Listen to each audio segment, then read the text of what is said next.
ஏய் கதிரே சாரிடா நான் அப்படி நினைச்சு சொல்லலாம் அப்படின்னு இந்த பக்கம் செந்தில் பேச, ஏய் கதிரே நான் சொல்றத கேளு அப்படின்னு இந்த பக்கம் வந்து பாண்டியன் சொல்லிட்டு இருக்கும் போதே வந்து ராஜி நீயாச்சும் அவன்கிட்ட சொல்லுமா அப்படின்னு கோமதி சொல்லும் பொழுது, இல்ல சாரி அப்படின்னு சொல்லிட்டு டக்குனு கையில பேக் எடுத்து கதிர ராஜி வெளில வந்து இருக்க. இந்த ட்ரெடிஷன் நடக்கிறதுக்கு முன்னாடி தான் வந்து பாத்தீங்கன்னா வந்து இப்ப கோவமா செந்தில் பேசி என்ன என்கிட்ட வந்து திருப்பி திருப்பி நோண்டி நோண்டி எல்லாத்தையும் கேட்கறீங்கல்ல, என்ன தவிர்த்துட்டா வாங்க என்கிட்ட கேட்ட மாதிரி எனக்கு நாள் கதிர கேட்கறீங்களா, காரணம் திருப்பி கூடா இப்பவே கொடுத்தா நீ தீரணும் அப்படின்னு நீங்க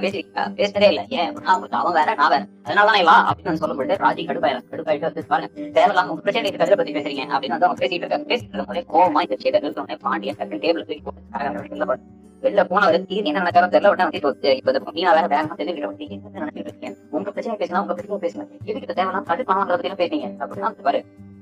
வாங்க உண்மை தானே, எங்க அப்பா கேட்காத உண்மை தானே, ஏன் அவர் என்ன மட்டும் நோட்டிட்டு இருக்காரு எனக்கு தெரிஞ்சே செய்யணும், அதனால நான் பொறுமையா இருக்கேன், எதுக்கு என்ன மட்டும் அவர் எப்ப பார்த்தாலும் வேற மாதிரியா நடத்துறாரு, மத்தவங்க எல்லாத்தையும் வந்து பாராட்டாரு பாசமா இருக்காரு எல்லாம் பண்றாரு, அப்ப எனக்கு பிடிக்கலாம் சொல்லிடலாம், நான் இவர் பிள்ளை இல்லைன்னா நான் தெரிஞ்சு நிம்மதியா இருக்கேன், தப்பா ஏன் என்னால பாசமா எனக்கு புரியவே இல்லை அப்படின்னு வந்து இந்த பக்கம் பேசிட்டு இருக்கேன்.